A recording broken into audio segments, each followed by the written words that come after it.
Translation and purport by His Divine Grace, A.C. Bhaktivedanta Swami Prabhupada, Srila Prabhupada Ki Jai. Simply by chanting the holy name of Krishna, one can obtain freedom from material existence. Indeed, simply by chanting the Hare Krishna mantra, one will be able to see the lotus feet of the Lord. Purport. So this is quite a long purport and filled with, Srila Prabhupada has packed it with so much knowledge and information and nectar. It's difficult when you have to read, that it goes back to our childhood, that when someone starts to read, we immediately start to relax. And just like when our grandmother or mother or father used to read to us at bedtime, it becomes a little like that. So we'll have to try extra hard to stay awake. I'm sure some of you may slip into samadhi hearing the nectarian words, but if we can try to stay awake and concentrate, I'll also try to do the same thing with your prayers and blessings. Purport.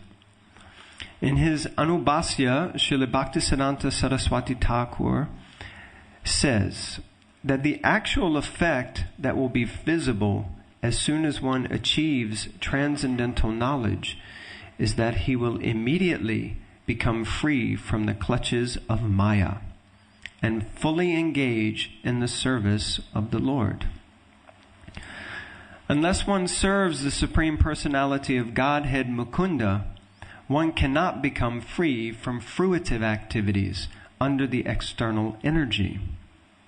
However, when one chants the holy name of the Lord offenselessly, one can realize a transcendental position that is completely aloof from the material conception of life.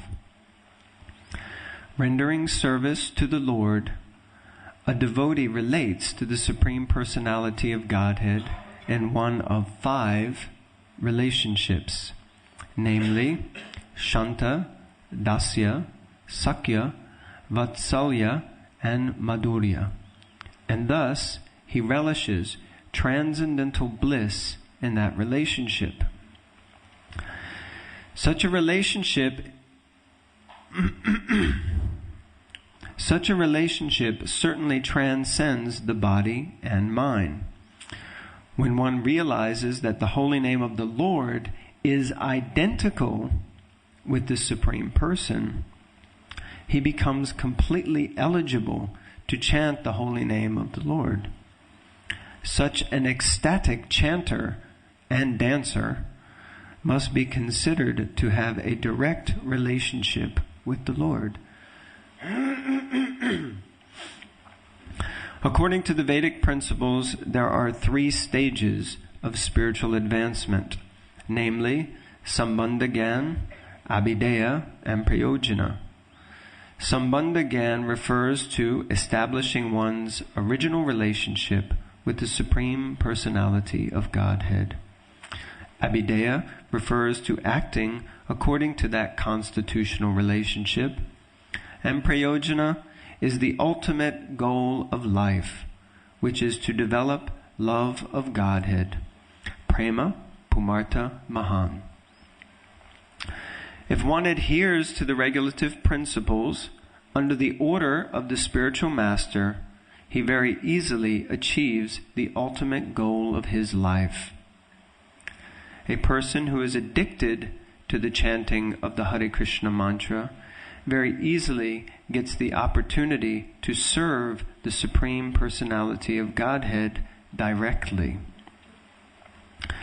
There is no need for such a person to understand the grammatical jugglery in which Mayavad sannyasis generally indulge.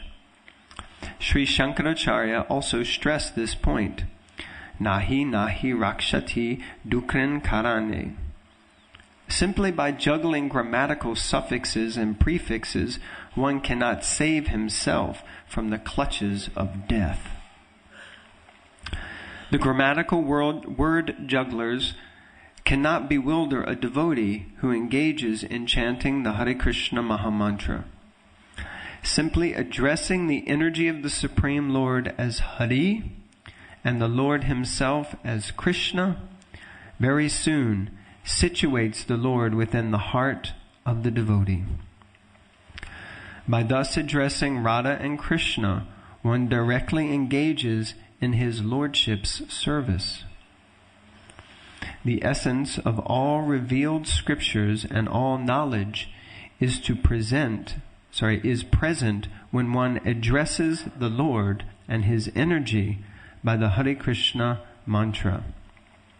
For this transcendental vibration can completely liberate a conditioned soul and directly engage him in the service of the Lord. Sri Chaitanya Mahaprabhu presented himself as a grand fool. Yet, he maintained that all the words that he had heard from his spiritual master strictly followed the principles stated by Vyasadeva in the Srimad Bhagavatam 176. Anato pasham sakshad bhakti yogam adhokshaje lokaschanato vidvams chakre sattvata samihitam. The material miseries of a living entity, which are superfluous to him, can be directly mitigated by the linking process of devotional service.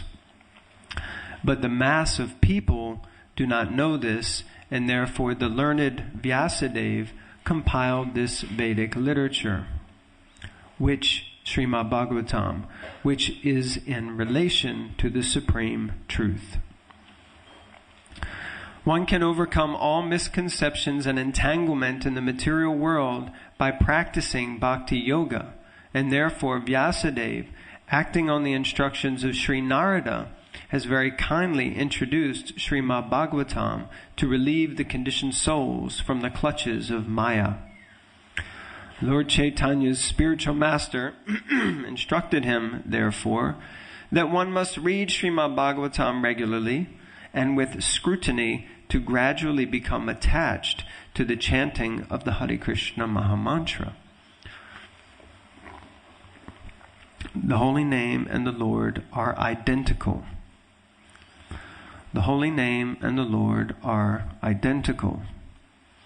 The holy name and the Lord are identical. One who is completely free from the clutches of Maya can understand this fact.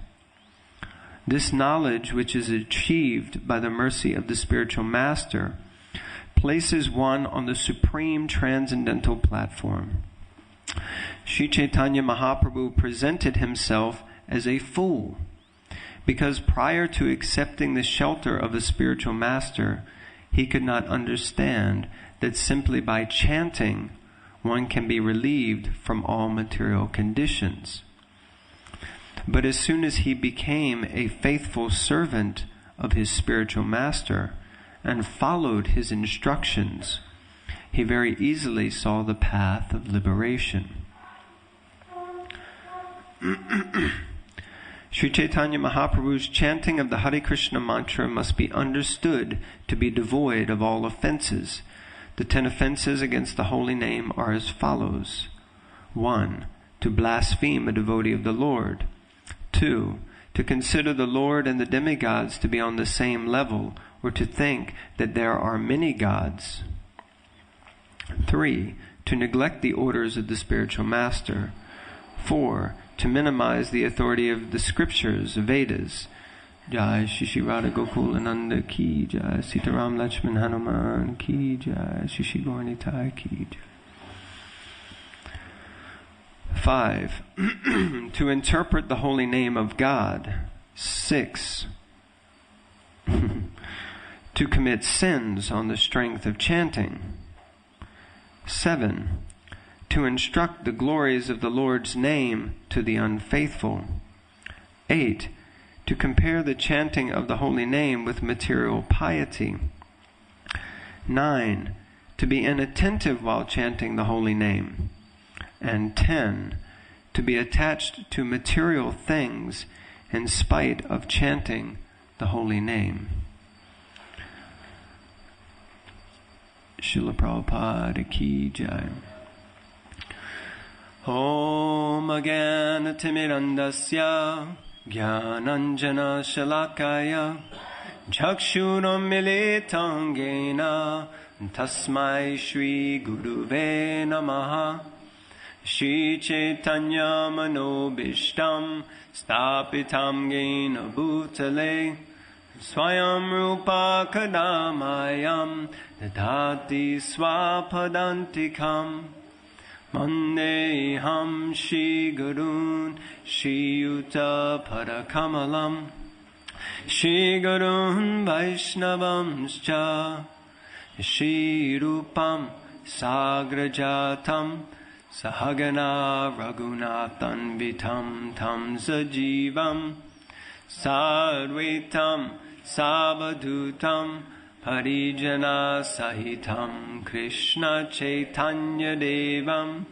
Shri Radha Krishna Padan Sahagana Lalita Shri Vishakan Vitamscha He Krishna Karuna Sindhu Dina Bandhu Jagatpate Gopisha Gopika Kanta Radha Kanta Namostute Dhapta Kanchana Gaurange Radhe Vrindavaneshwari Vrishabhanu Sute Devi Pranamami Hari Priye Pancha Kalpatarubhyascha Kripa Sindhubhyevacha Patiranam Pavanebhyo Vaishnavebhyo Namo Namaha Shri Krishna Chaitanya Prabhu Nityananda Shri Advaita Gadadhara Shivasari Gaura Bhakta Vrinda Hare Krishna Krishna Krishna Hare Hare Hare Rama Rama Rama Hare Hare. Verse again. Krishna mantra hoite habe samsara mochan. Krishna nama hoite bhave Krishna racharan. Simply by chanting the holy name of Krishna, one can obtain freedom from material existence. Indeed, simply by chanting the Hare Krishna mantra, one will be able to see the lotus feet of the Lord. So, if we were able to listen to that purport, you'll realize that even if we had 7 days, we couldn't convey all the nectar that was wrapped up in that purport. It reminds me of the introduction to Sri Ishopanishad, the lecture that Srila Prabhupada gave at Conway Hall. Just so much knowledge and information that it would be almost impossible for anyone even sitting, listening and hearing that lecture to absorb and take on everything that was being said. Often think that Srila Prabhupada obviously understood that these lectures would be recorded and transcribed for generations and years to come, so that the Sangha of devotees could relish and dive deeply into his words and could obviously grow in their spiritual development. Srila Prabhupada here in this purport is stressing a number of points, and this section is in relation to Sri Chaitanya Mahaprabhu himself, admitting that he is simply a fool. Actually, the preceding verse, Sri Chaitanya Mahaprabhu is stating that my spiritual master, speaking to Prakashananda Saraswati, that my spiritual master has told me that you are a fool and that you're not qualified to study Vedanta, so simply you should just chant Hare Krishna. And at least twice in this purport, Srila Prabhupada repeats Chaitanya Mahaprabhu's humility. First he says that Chaitanya Mahaprabhu considered himself a grand fool. Not just a fool, but a grand fool, a big fool, a maha fool. Yeah. So, if this is the mood of the Lord, then what should be our mood in thinking that we're something exalted or something special? Krishnadas Kaviraj Goswami explains that this verse, Trinadapi Sunichenato Orapi Suhishnuna Amani Namani Dena Kirtaniya Sadahari, it should be strung on a thread of the holy name and worn around the neck of a devotee at all times. And Sri Chaitanya Mahaprabhu is setting the perfect example here by expressing that he's simply a fool. Now, Sri Chaitanya Mahaprabhu was definitely not a fool, as we know fools. He was Nimai Pandit. He was Nimai of Nadia. He was the greatest scholar. He was able to defeat the topmost philosophers. He wasn't a fool. He wasn't a fool. He was exceptionally versed in the Vedic scripture. He could have debates, and when the person he was debating with would run dry of the ability to debate in philosophy, he would continue debating with himself and defeat himself. Then he would defeat the way that he defeated himself. He was not a fool. But what's being stated here is that he was a complete and absolute fool because he didn't have full faith in the fact that the holy name of Krishna, the Hare Krishna Mahamantra, could deliver him completely. So just this one thing made the greatest scholar in the whole world a fool. So how do we apply this in our own lives?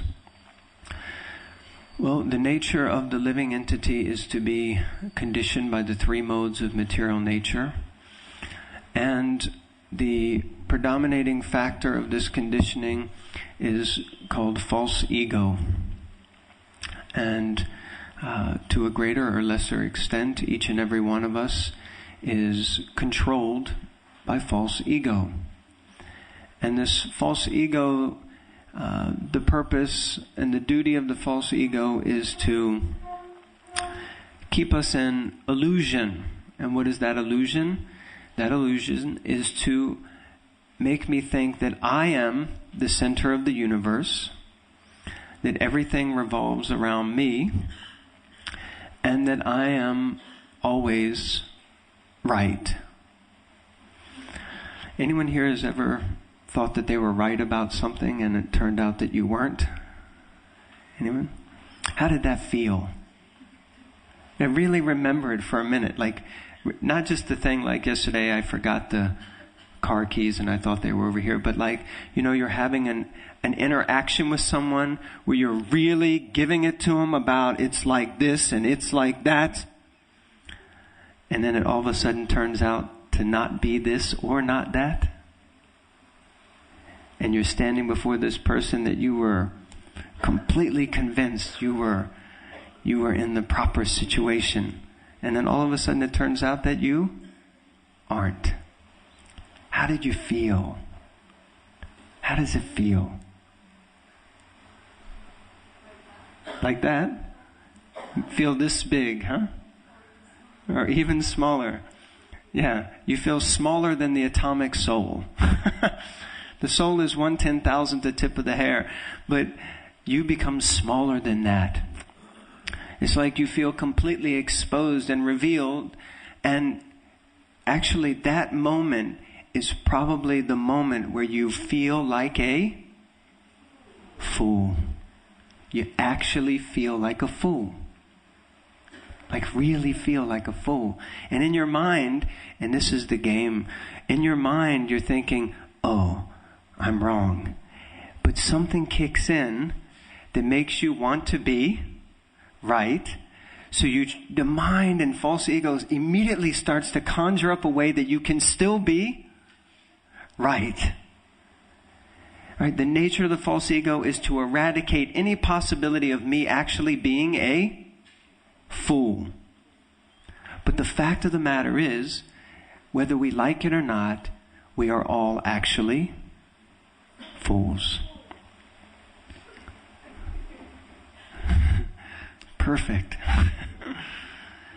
Now, it's tough enough to have our own kind of realization of myself being a fool. That's difficult enough as it is. But to have another jiva or another living entity help us to understand that we're a fool, that's even harder. Chaitanya Mahaprabhu, his spiritual master, said, "You are simply a fool." And if you're a knowledgeable person, or you have some skill or some ability, immediately, just like a cat when a dog walks into the room, you ever seen like the back of a cat like that? Immediately the false ego's like, you're talking to me? You're calling me a fool? I'm a fool? And again, the artillery of all the things this person has ever done, all of their faults, all of their issues, all of their transgressions of etiquette for the last 10,000 lifetimes comes flooding to the forefront. And our nature is to strike back, to rebel, to prove I'm not a fool. The nature is to defend. You know, this defending propensity within the living entity, it exists. Yeah, we fight for our property or our homeland or something like that. But the main defending that is going on day in and day out is that we are defending our false ego. Every second of every day we're defending that persona that we've spent our whole lives trying to create, to give to the world. We spend so many hours, so much time and energy is spent just defending that which is not. Srila Bhaktisiddhanta Saraswati Thakur, he explains that one who criticizes me, he is my best friend. And one who is glorifying me, actually he is my worst enemy. Just like the mind. The mind is always helping us to feel good about whatever we've done, even if it's something wrong. Right? The nature of justification. Well, I did it, but this was there, that was there, and that so many justifications. But actually, Sri Chaitanya Mahaprabhu, setting the perfect example, he took the words from his spiritual master and put them directly into his heart, and he accepted, my God, I am such a fool. And immediately that qualified him to begin to chant the holy names. Of course, we're speaking about Sri Chaitanya Mahaprabhu, who is actually non-different from the holy name. But the point being that this symptom of humility, Trinadapi Sunichena, this is the first to be able to accept. Otherwise, why do we chant? What is the point of chanting? Srila Prabhupada gives the 10 offenses. Interesting, if you were able to stay conscious till the end, you will notice that those 10 offenses are given slightly differently than we read them, slightly differently than we understand them. So you can look at that later. But are we chanting because we want something? Hare Krishna, Krishna Krishna, Hare Hare, desire, desire, desire, this please, Hare Krishna? Are we chanting because, as Srila Prabhupada said, we should chant like a child cries for the mother? And why does a child cry for the mother? Because the child feels helpless. The child feels afraid. The child feels lost, bereft of shelter. You see, in a young child, there's just complete dependence on the parent. There's an absence of false ego. There's a feeling that I can't do this, I need help. But once the false ego starts to develop, also the mentality that I don't need any help. I'm independent. I'm okay. I don't need anyone interfering. I don't need God. People have this mentality. We don't need anything. We're okay. I can stand on my own 2 feet. I can do it. But the mood of one who is able to really take shelter of the holy name is that one understands, I'm completely helpless. I am absolutely, completely helpless in this world. And without the mercy of Vaishnavas, and without the mercy of the holy name, without the mercy of Krishna, nothing, absolutely nothing is possible. And Krishna can take it away. Anything that we think we have, it can be taken away just like that.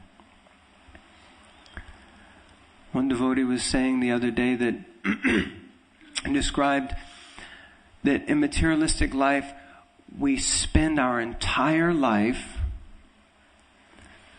accumulating things of value, things that we consider great value. We spend our entire life ask anyone who has a house or a flat or any place with any space in it. The immediate nature, even the brahmacharis. I've got a locker that's 2 by 2 and it's got so much stuff in it. You know, a house, if you're a householder, be honest. How much stuff is in your house? Our whole life is about accumulation of things that we give value. And it's like a game that at the end of life, he or she who has the most things of value wins.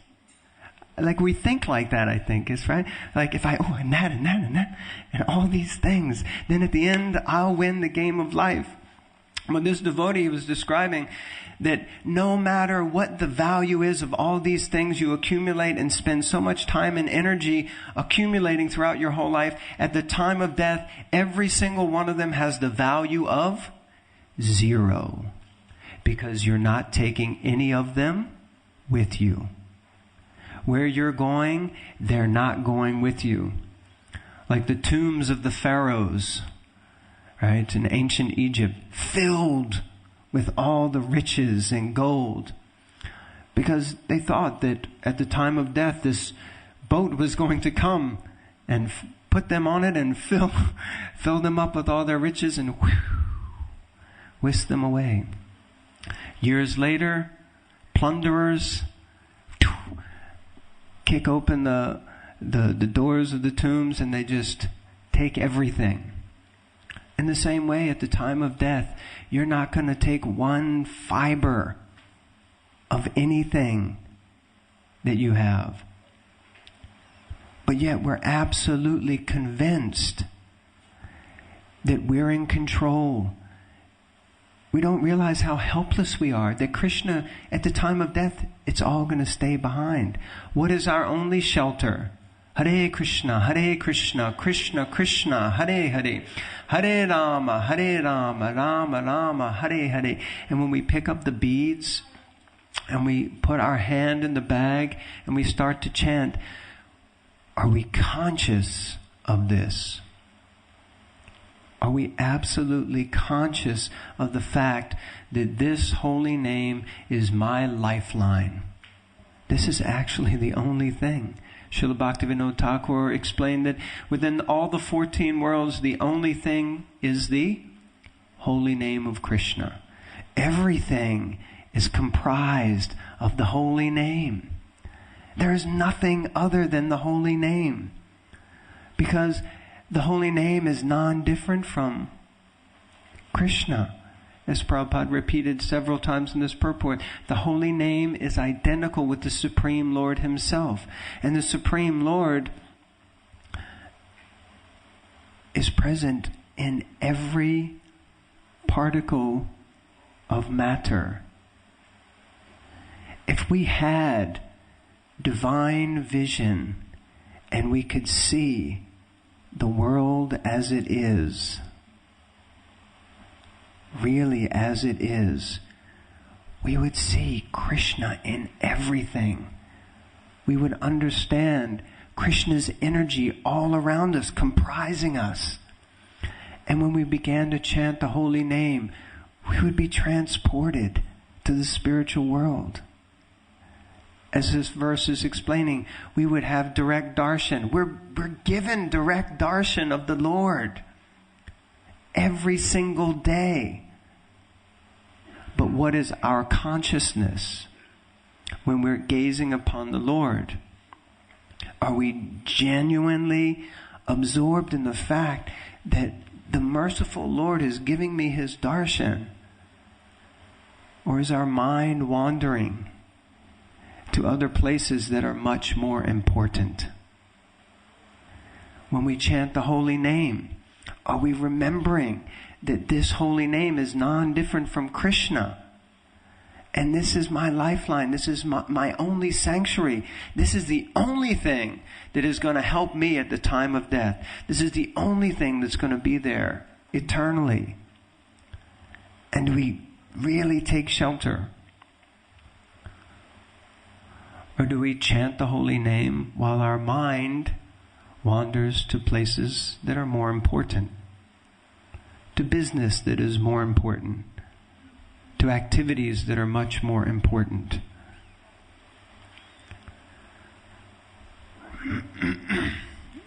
Srila Prabhupada gave his life in the service of his spiritual master to give all of us the teachings of Sri Chaitanya Mahaprabhu. A man at the advanced age of 70, embarking on a mission to try to help suffering humanity. And not just by planting a few seeds or digging a well or giving some clothes or saving some trees or some whales, but actually by giving them the most valuable thing, the most important thing, the thing that can really save them. And that's the holy name of Krishna. As Srila Prabhupada points out in his purport here, which I thought was quite pertinent and very important, is that one can only develop the capacity to chant the holy name properly by, does anyone remember what Srila Prabhupada said?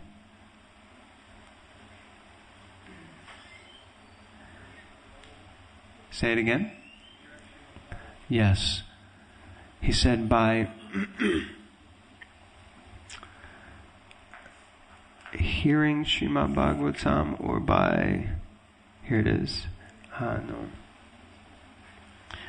by absorbing oneself fully in the Srimad Bhagavatam. I can't find the exact quote.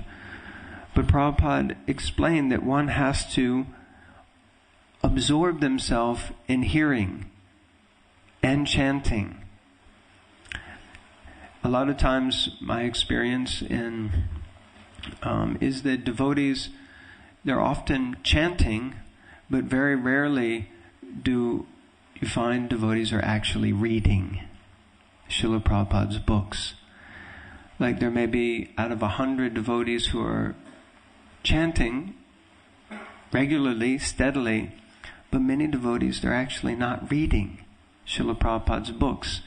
It takes too much time just to chant 16 rounds, what to speak of having time to read Srila Prabhupada's books. Many devotees I know, for many years, they still haven't read the Bhagavatam. What to speak of the Chaitanya Charitamrita? But Srila Prabhupada is explaining that we have to be taking shelter of the Bhagavatam.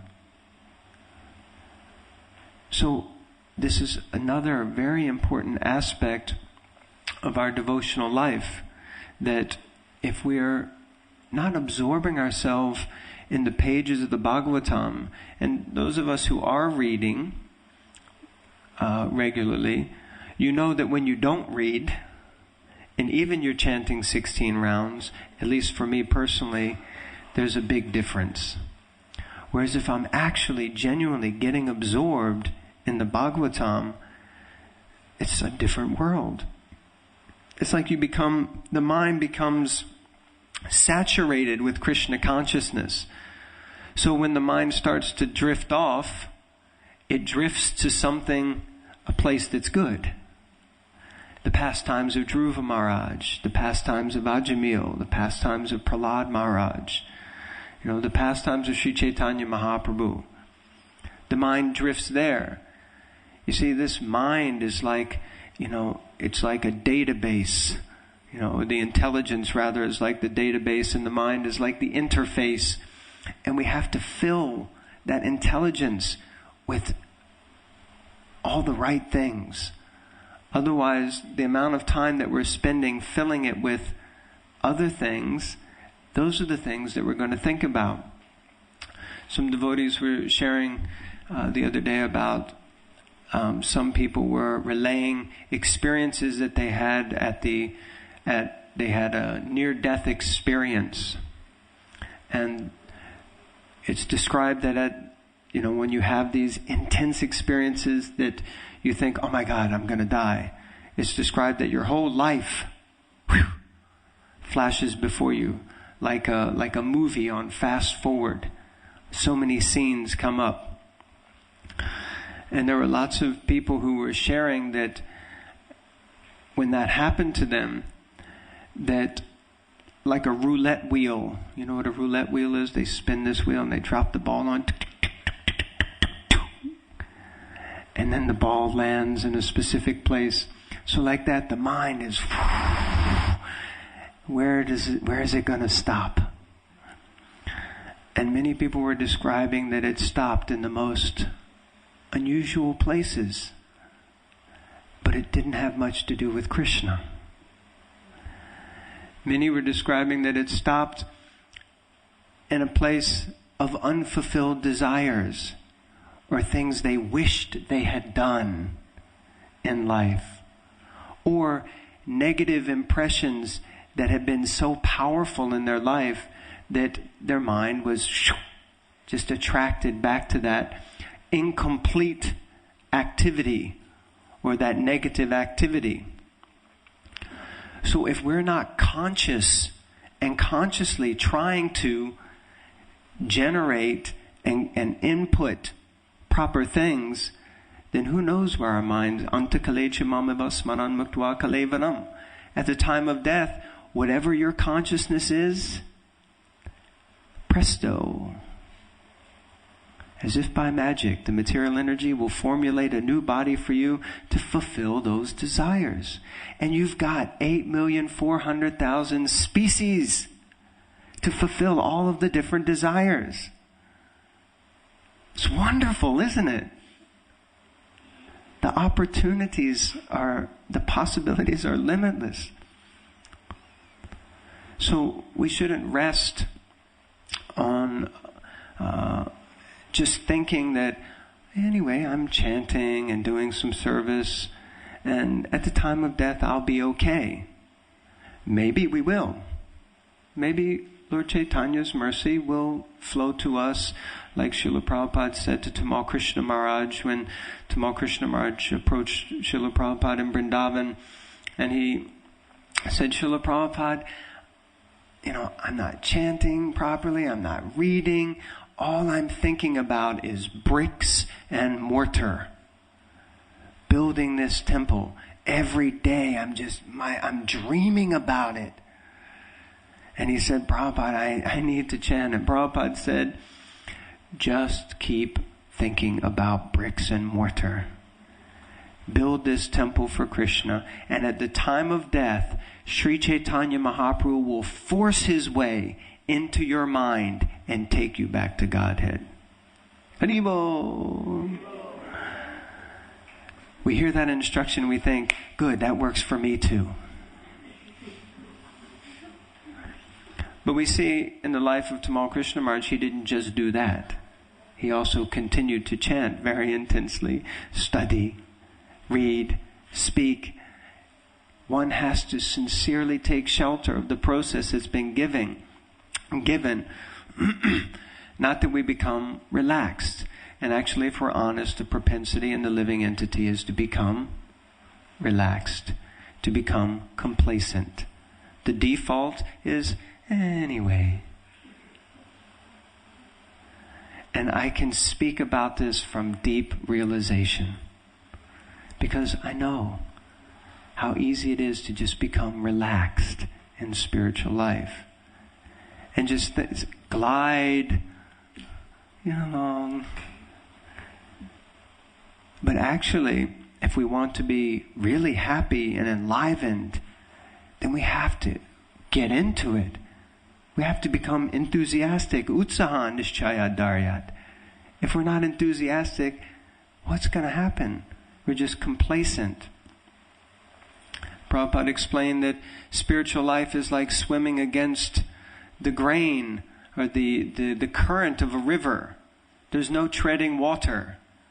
I'm okay, it's all right, no problem. I did this, I already did. I've been doing this for 20 years, 30 years, no problem, it's okay. Meanwhile, the current is pushing us downstream. But if one is enthusiastically continuing to try to take shelter of the holy name, continually digging into with enthusiasm, with renewed enthusiasm every day, thinking, I really have to try to give myself to the process. Smacking yourself in the face. Why am I thinking like this? I'm a fool. I have no hope. I need to take shelter. I really need to take shelter. Why am I thinking that I don't? What is it that's making me think I don't? What is it that's allowing me to not be taking full shelter right now? What is that? And kick it out and take shelter. Really, really give yourself to it. As I'm preaching here, I want you to know I'm really preaching to myself, okay? I'm sure all of you are with deep enthusiasm every day, chanting and hearing and dancing, but I'm just speaking for myself. It's explained that the speaker is the person who gets the most purified, when you give a class. So I'm hoping some purification will come. That I can actually wake up and really take shelter of the holy name and take shelter of the association of devotees, take shelter of the Srimad Bhagavatam, and understand the remarkable and amazing gifts that Srila Prabhupada and my spiritual master have given me. And become grateful. Not a grateful. Hare Krishna. Thank you very much. Srila Prabhupada ki jai. Ananta Koti Vaishnava Vrinda ki jai.